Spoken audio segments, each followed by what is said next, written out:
Very good afternoon, students. And today we are going to start our new topic. That one is operational research, and that runs in business management management students also, and for the academic courses like BSc, BA, and some part is there in BCom also, and a technical course also for the BTech, MCA,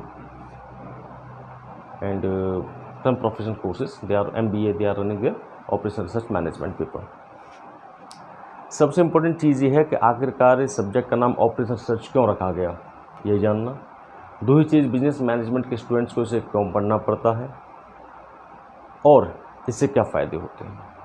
तो इसको मैं एक general थोड़े से perception में कहूँ तो ये वाली बात कह सकता हूँ कि जब से ह्यूमन सिविलाइजेशन स्टार्ट हुआ था तो उस सिविलाइजेशन में ह्यूमन बीइंग ने अपनी लाइवलीहुड को, अपने सर्वाइवल को, अपनी ग्रोथ को, अपने बेटरमेंट को अच्छा करने के लिए लगातार ट्रायल्स एंड एरर्स का प्रयास किया, कुछ ना कुछ खोजा और जो भी बेटर निकल के आता था उनके ऊपर ऑपरेशंस करते थे। And if they find it out that this particular result और outcome is too much good, then they are going to use it in their general life. इस टाइप की परसेप्शन कहानी है, कुछ ना कुछ खोजते रहना और उस पर ऑपरेशन करते रहना, अगर कुछ चीज़ बेटर हो तो उसे लाइफ में इम्प्लीमेंट कर लेना। मगर इस सब्जेक्ट की वास्तविकता में जो शुरुआत हुई है वो शुरुआत है आपके वर्ल्ड वार सेकंड से। वर्ल्ड वार सेकंड ही आपके ऑपरेशन रिसर्च पेपर्स का जन्मदाता है। जनरली ऐसा ही बुक्स में दिया गया है। हुआ क्या था कि आपके सेकंड वर्ल्ड वार के दौरान दो पार्ट बन गए थे। एक तरफ आपका इंग्लैंड था, एक तरफ आपका अमेरिका था, एक तरफ आपका फ्रांस था, और भी थे, चाइना भी था, सोवियत संघ भी था, और भी देशों से, मगर मैं मेन अलायंसेस की बात कर रहा हूँ जिनके बीच में एक ग्रुपिंग हुई थी। एक इंग्लैंड था, अमेरिका, जापान, फ्रांस, और सेकंड अलायंसेस में हम कह सकते हैं जापान तो कह नहीं सकते थे, इटली एंड जर्मनी, ठीक है ना। ये थे आपके,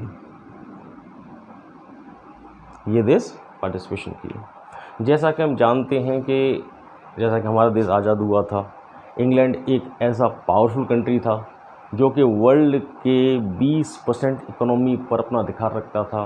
पूरे वर्ल्ड की 30% लैंड के ऊपर भी उसी का कब्जा था, चाहे वो इकोनॉमिकल हो, चाहे वो पॉलिटिकल हो, चाहे वो वेल्थ वाइज हो, चाहे वो प्रोडक्शन वाइज हो, हर चीज़ पर ही इंग्लैंड का कब्जा था।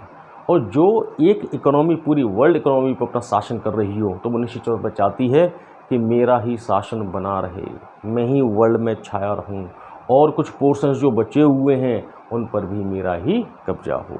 इसी परसेप्शन को ध्यान में रखते हुए आपके वर्ल्ड वार सेकंड स्टार्ट हो गया, जहां पर तीन कंट्रीज़ के ग्रुप इधर बन गए और तीन कंट्रीज़ के ग्रुप इधर बन गए।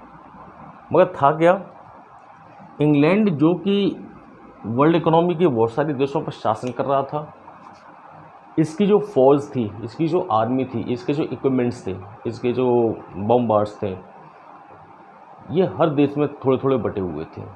तो इसके पास जो रिसोर्सेज थे, या मैं कहूँ जो सोर्सेज थे, या इसके पास जो एक कंबाइंड एनर्जी थी, वो डिस्ट्रीब्यूटेड थी, एकजुट नहीं थी। क्योंकि सभी देशों पर शासन कर रहा है, वहाँ से ऐसा तो है नहीं अपनी फ़ौज को बुला लेगा, वापस बुला ले, और बुलाने के बाद कहेंगे नहीं साहब हम इन पर अटैक करना है, इनसे हमें जीतना है। ये भी उस समय अच्छी इकोनॉमी थी, मगर शासन इन्हीं का था, इनके पास ज़्यादा पावर थी, तो इनका कंबाइंड ग्रुप बन गया। तो ये लिमिटेड रिसोर्सेज के साथ में इनको हराकर, मेन जो कि इस समय की अच्छी मजबूत इकोनॉमी मानी जाती है, इनको हराकर इन पर शासन करना चाहता था, इन पर भी इनको गुलाम बनाना चाहता था। मगर जापान उस समय बहुत ही स्ट्रांग देश हुआ करता था। इटली और जर्मनी के मुसोलिनी और हिटलर ये बहुत ख़तरनाक लोग माने जाते हैं। इनके पास बड़ी अच्छी अच्छी स्ट्रैटेजीज हुआ करती थी, और इनका भी यही उद्देश्य था कि we will rule all over the world, all over the part of the world. तो ऐसी थिंकिंग के साथ जब दोनों में युद्ध हुआ तो इंग्लैंड के लिए अपने वर्चस्व को बचाना बड़ा मुश्किल हो गया कि आखिरकार मैं पूरे वर्ल्ड पर राज्य करता हूं तो अपने राज्य को कैसे बरकरार रख सकूं। तो उन्होंने क्या किया, अपने यूरोपियन कंट्रीज़ को मिला लिया, इन्होंने अपने इन वाले पोर्शन को मिला लिया। मगर इंग्लैंड को पता था कि मेरे पास रिसोर्सेज इतने नहीं हैं कि मैं वर्ल्ड को जीत सकूं, मैं इस युद्ध को जीत सकूं, मैं इन सबको परास्त कर सकूं। इवन हमारा देश जो इंडिया है, इनके साथ भी एक प्रस्ताव रखा गया कि अगर हम युद्ध जीत जाते हैं तो हम आपको फ्री कर देंगे। तो हमारे देश के उस समय महानायक माने जाते हैं महात्मा गांधी जी ने इनके साथ में एक कॉन्ट्रैक्ट कर लिया कि हम आपको अपनी फ़ौज प्रोवाइड करेंगे, अपने लोग जो जेलों में भर्ती हैं वो आपके लिए जाएंगे, बाकी आपकी फ़ौज के युद्ध लड़ने के लिए तैयार हैं। तो 30 लाख के समथिंग आपके इंडिया से लोग भेजे, और भी देशों से जहाँ शासन हो रहा था सब लोगों ने उनके लिए फ़ौज भेजी। मगर इसके बावजूद भी मिसाइल्स में, एयर अटैक में, टैंक्स में, इन टेक्नोलॉजी में बहुत मजबूत थे ये। और इंग्लैंड के लिए, अमेरिका के लिए, फ्रांस के लिए इनसे जीत पाना मुश्किल सा था, क्योंकि 1000 जहाज़ों के साथ जापान ने आपके अमेरिका पर अटैक कर दिया। अमेरिका के पूरे बड़े जहाज़ को पूरी तरीके से मिटा के रख दिया। इंग्लैंड तबाह होने की स्थिति पा गया।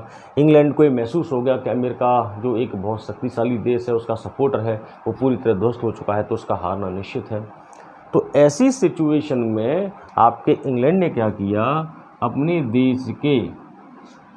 देश के ग्रुप ऑफ साइंटिस्ट, मैं कहता हूँ group of scientist, doctors, engineers, mathematicians, economist,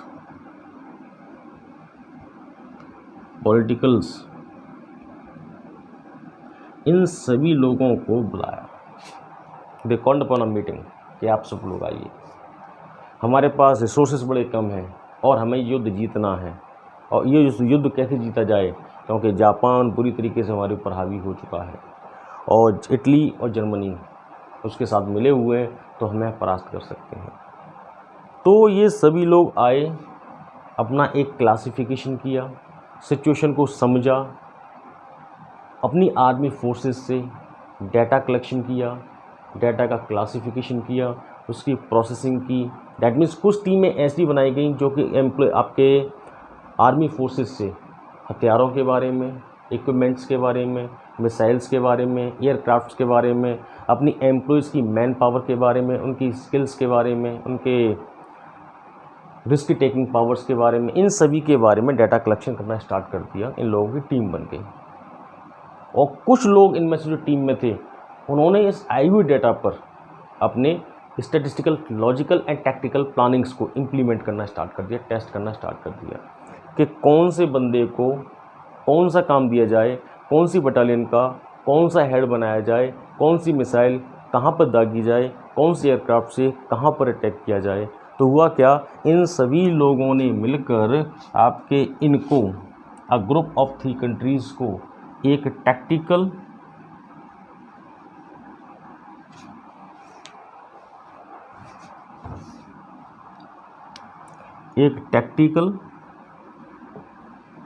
and strategic support देना स्टार्ट कर दिया। क्योंकि युद्ध के अंदर खुद शामिल नहीं हुए, ऐसा नहीं है युद्ध करने के लिए खुद ही चले गए, मगर उन्होंने मेंटल लेवल पर इन लोगों को एक ऐसी स्ट्रैटेजी और ऐसे टैक्टिकल प्लान्स दिए जिनकी वजह से हारते हुए अमेरिका ने, हारते हुए इंग्लैंड ने, हारते हुए फ्रांस ने एक ऐसी प्लानिंग बनाई कि अमेरिका ने जापान के 2 शहर नागासाकी और हिरोशिमा पर एटम बम्स को डाल दिया और जापान पूरी तरह ध्वस्त हो गया। जापान के ध्वस्त होते ही आपके इटली और जर्मनी के मसूली और आपके हिटलर ने आत्मसमर्पण कर दिया। और ये हारा हुआ युद्ध, जो कि इनके पास रिसोर्सेस नहीं थे, जो कि इनके पास ज़्यादा फोर्स नहीं थी, ज़्यादा इनके पास इक्विपमेंट्स नहीं थे, पूरे इनके जो रिसोर्सेज थे चारों तरफ बटे हुए थे, मगर इन सभी डॉक्टर्स की सहायता से, इकोनॉमिक्स की सहायता से, मैथमेटिशियंस की सहायता से, इंजीनियर्स की सहायता से इनका एक ऐसा ग्रुप बनाया कि जहाँ से एक एग्जैक्ट डाटा कलेक्शन होकर आया, एग्जैक्ट डाटा पर इनके स्ट्रेटेजिकल प्लान्स का इम्प्लीमेंटेशन हुआ और एक ऐसा टैक्टिकल एंड स्ट्रेटेजिकल सपोर्ट मिला कि हारते हुए देश इसको जीत गए। दैट मीन्स ऐसा ऑपरेशन, इन सभी लोगों ने एक ऐसी रिसर्च की कि उस रिसर्च के हुए डाटा पर इन्होंने इस तरीके से ऑपरेशंस किए कि वो इस युद्ध को जीत जाते हैं। तो युद्ध को जीतने के बाद इंग्लैंड ने इंग्लैंड ने इन टैक्टिकल एंड स्ट्रेटेजिकल प्लान्स को, जो कि इनके साइंटिस्ट द्वारा, जो कि इनके मैथमेटिशियंस द्वारा, इकोनॉमिक्स द्वारा डेवलप किए गए थे, इनको एक नाम दे दिया ऑपरेशन रिसर्च। इस युद्ध को इन्होंने एक नाम दिया operation research. That means the countries those who have limited and square resources and even that is why also by using the tactical and strategical plans they win the war without fighting it, by taking a mentally support from their groups, from their engineers, from their experts. So they started to give the name this particular world war operation research. तो जब से operation research का नाम आपके अस्तित्व में आना start होगा, तो इसके लिए हम कह सकते हैं the art of winning the war without fighting it, this is called operation research. क्या ये कह सकते हैं when there is a lack of resources and even that is why also to win the war comes under the category of operation research.